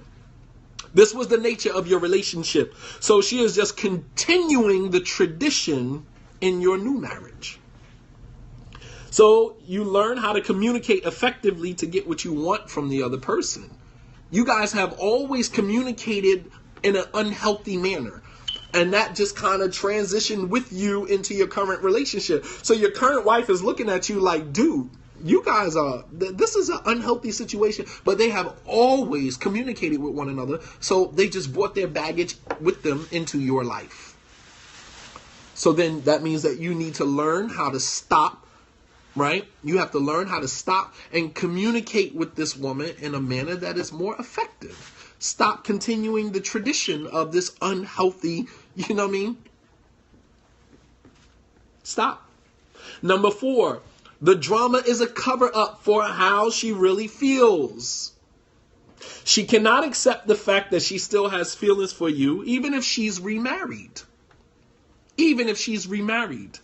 All right. And this and she is not mature enough to accept the fact that, you know, she still has feelings for you and just move on. As I told my son that just because you like someone doesn't mean that you have to act on it. Just because you think someone is cute doesn't mean that you have to act on it.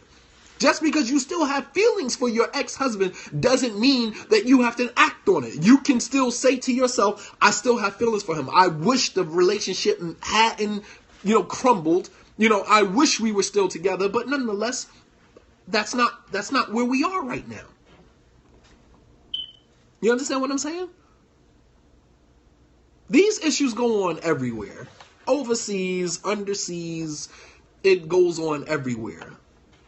I love how people disassociate themselves from, you know what I mean, from, you know, like as if these things are restricted to just African Americans. Trust me, I flow through many communities, Indo-Pac, Arab.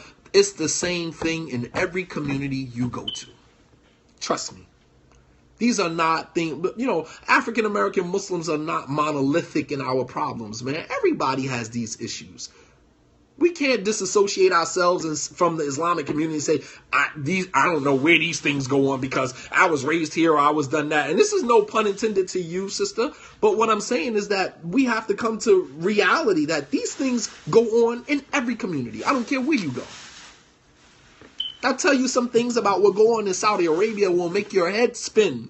Make the stuff that we do here look like nothing, like child's play. The stuff that we do here is nothing in comparison to what goes on in other cultures. Trust me. All you got to do is talk to some of your Arab friends. And if they're honest with you, they'll tell you that some of the stuff that they'll have us looking like we are the black eye of Islam. When in fact, the only reason why African American problems stand out is because we're the minority. And it's easier to, we're like the target on the wall. You can just throw your darts at it, right? We stand out like a sore thumb. But to be honest with you, all of these things go on in many of those communities.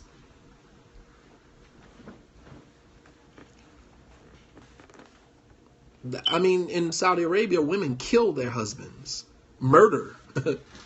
I mean, like, they have a show. When I was living in Riyadh, they had a show of women who were incarcerated for murdering their husbands. When their husbands take second wives, they murder their husbands. They kill them. And I don't think any of us have done, done anything remotely close to that. All right. So the drama, and if you are a baby mother, yes, they go to jail. What are you talking about? Yes. They spend the rest of their natural born lives in jail. Absolutely. Unless they are exonerated by the family. If the family forgives them, then Islamically, they will be let go. When I was in Saudi Arabia, back in like 2006, there was a young girl who was being followed home by a young boy every day. He's following her home or whatever. And, in that culture, that's embarrassing, right? It's embarrassing. She was married, young girl. She was married, but she still was going to high school. So the young guy was following her home every day, asking to commit, having a sex with her.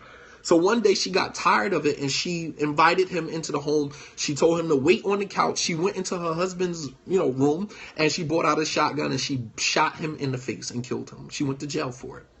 It was all over the news. You can Google it. I was living in Saudi at that time. And, she stayed in jail for about 5 or 6 years or whatever, until the family of the young man who was killed exonerated her and said, they forgive her. And they paid the blood money. The tribes, they came up with a deal or whatever, and the parents paid the blood money. And it happens.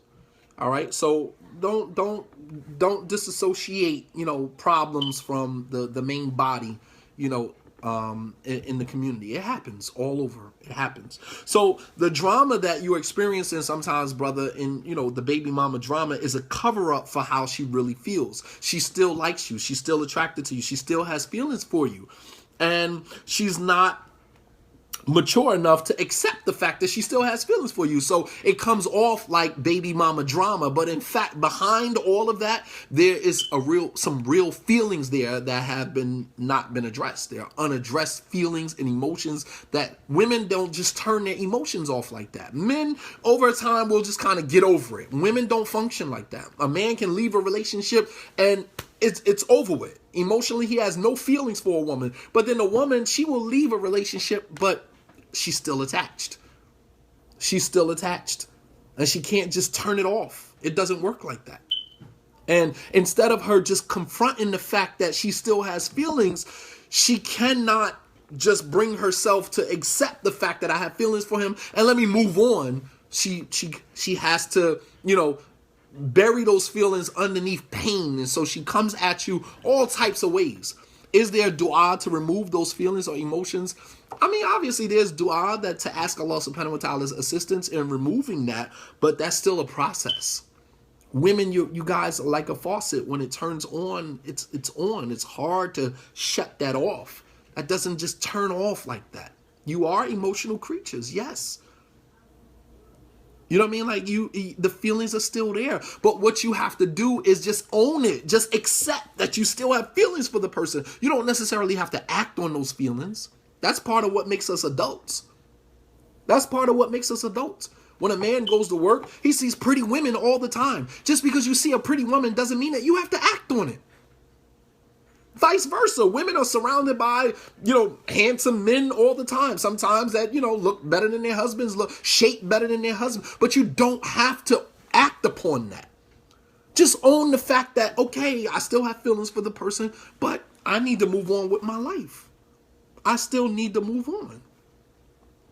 And sometimes men are still the one, who, we can't keep letting, using religion to exclude the human part of, or the human responsibility of getting over some of our issues. We like to chalk it up as make dua, inshallah, get up at the third of the night. Yeah, that helps. But that is not, when you make dua for something, do you just sit back and just magically watch it happen? Or when you make dua for something, you have to go out and seek the thing that you're asking Allah for. You cannot exclude the human accountability for your dua.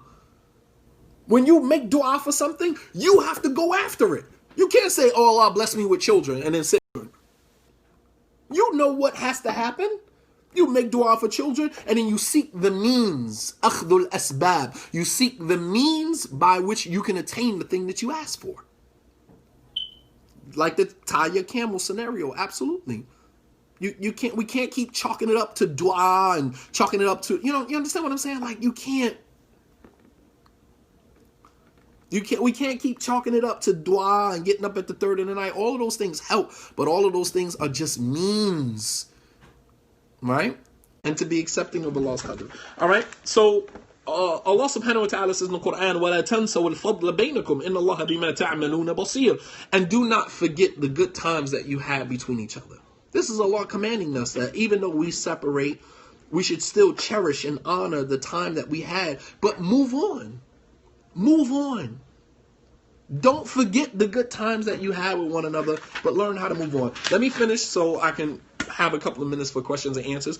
Number 5, or she doesn't, in continuation of number 4, or she doesn't want to believe that she still loves him, so she acts out in ways that supposedly expresses hatred or disdain, when in fact it is a cover-up for what she really feels. That means she really has still feelings for you, but she acts out in a way that try to throw you off her scent to make you believe that she doesn't still have feelings for you when in fact she does. Number 5, the rest of her life is out of control, so she becomes more controlling over your life, over the areas of your life that she has control over, i.e. your kids, your relationship, if you give her that power. Brother, understand, sometimes when you separate from your ex-wife, her life is out of control. Financially, she's, her life is out of control. Emotionally, she's out of control. So when people start to lose a grip on the things that they want control over, they usually try to control the things that they do have control over. This is what makes supervisors and managers the buttholes that they become when they come to work, right? Because their personal life is in shambles and they have no control over it. So they come to work and they exert their control over you because they can control you. You follow me? Using the babies, right? Those are my children. I don't want my children at her house. I don't want my children going here. They're going to exert control over areas of your life that they have control over simply because their life, they have no control over it. You divorced her. You took her marital life away from her. So in turn, she has no control over the fact that you divorced her and you separated from her. So now she's going to try to get ground where she has control. And that is your current marriage or your children. So, to speak to the baby mama drama, a lot of it has to do with, okay, so then what's the solution to that? So do you step into her life and help her manage her life and fix her life out? Nah, that's something that she had. That's her journey. That's her journey. You can be a little more, sympathetic, a little more empathetic to her struggle or whatever the case may be, but you can't step in that ring with her. That's her fight. You can be in her corner, but you can't be in a ring with her. Because then how does that translate to your current life? You understand what I'm saying? We're sending mixed messages. You divorced her, but yet you still there helping her out financially. You still helping her out this, and brothers allow that guilt trip to take them down that road. You can't do that. You can't do that. What we had is what we had, and now this is your journey. So what happens when he don't pay their dues in regards to children? That's a whole nother discussion. That's a whole nother discussion in terms of what they agreed on and him not paying. That's a whole other discussion. Right now, we're not discussing that. We're talking about the feelings and the emotions, the guilt trip that men feel that, okay, she's struggling financially, so now I got to pinch off what I'm making financially to help out my ex-wife because, and then mind you, yeah, she has your children and yeah, you still have a responsibility to take care of your kids, but there's a fine line between that. There's a fine line between you taking care of your kids and you taking care of the mother of your kids. You understand what I'm saying? And the fact of the matter is that if she's financially not in a situation to maintain your kids, then it would probably be a good idea to say, hey, why don't you let them come stay with me until you get your life together? I mean, obviously, talking to your current wife about this first. But you can't jump in the ring with her. That's her fight. You can be in the corner, rooting for her and making dua for her, but that's not your fight, man. Number 6, and this will be the last one. All right. She sees you giving your current wife treatment that she didn't receive from you. All right. You've matured, and seeing this side of you, it angers her. It pisses her off to see you lovey-dovey with this new wife, right? Because you didn't give the same love, respect to her that you are offering your current wife. And this also happens in polygyny. This is what Einstein called the compound interest. Pay attention. Operative term. Compound interest. What you have become as a human being is the price that you paid to get what you used to want. You get it? Who you become is the price that you pay for getting, what you used to want. So it's hard for a woman to watch a man interact with a new woman in a manner that she has always desired from you. And as a man, although you've matured, that does not come without a price. The price that you pay for the person that you have become, right? The person that you've become is the price that you pay, right, to get what you used to want. You understand? And it's hard. It's hard as a woman to see and it happens even in polygyny. It happens even in polygyny. You struggle with this man, and in some instances, women have contributed to the man becoming a better man. And then he takes that contribution from his first or second wife, and then he goes and marries somebody else and becomes this great man, while his wife is sitting there looking at him like, well, damn. I made you that person. All the drama that we went through for you to get to that point where you're now mature, and then you go and marry somebody else and give that away. You understand what I'm saying? And it happens. It happens. You know what I'm saying? It happens. So compound interest. Very, very deep concept, right? So the person that you become is the price that you paid to get what you used to want. So men who've become better in their relationships do not escape their past mistakes, right? They will haunt you even in your current relationship. Absolutely. That's the price you paid for becoming a better man. Inshallah ta'ala, I hope that, some of the things that I mentioned, was, on point, and we can kind of see ourselves through some of the information that was shared. And, we pray to Allah subhanahu wa ta'ala that, these talks, that they help us get better. These talks are not about, exposing people. These talks about getting better, putting very tough conversations on the table. My job is to find the most difficult discussions that we are not having in the Islamic community and bring them to the table. I'm going through this situation right now, but I'm not angry that he has matured. He has moved on, and so have I. I like his new wife, and me and him are better as friends, and we co-parent well. Alhamdulillah, that's very mature. That's very mature. Alhamdulillah. That's very mature. And although it's painful to watch him now mature and, act differently with the new wife, and, he gave you his behind the kiss. You understand what I'm saying? But that's part of your learning process, man. They're not ready for these conversations. Sister Zainab, you might be on to something. But, we're having them. Alhamdulillah, we're having them. My job is not to sit with you and, with your discomfort. I'm just putting the information out there. You got to tussle with that however you have to. You know what I'm saying? I'm going through this as a grandmother. May Allah make it easy on you. I'd rather not hear about it or see it. Well, but that might be a part of your maturation. You're not ready to deal with that. You're not ready to deal with that. And that's okay. We have to be okay with not being okay. I don't want to see that. And that's okay. There's nothing wrong with that.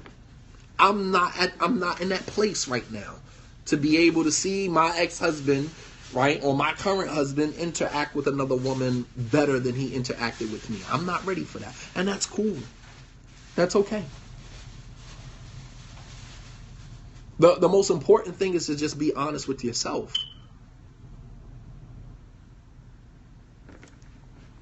All right, so we've got a couple of minutes for a couple of questions, inshallah ta'ala. Let's keep it related to the topic. Some of the stuff that you guys are asking about, not taking care of the kids, not allowing them seeing the kids, those are heavy discussions for for another time. All right. So Periscope, I'm going to turn you guys off, and then I'm going to turn it back on for questions and answers, inshallah.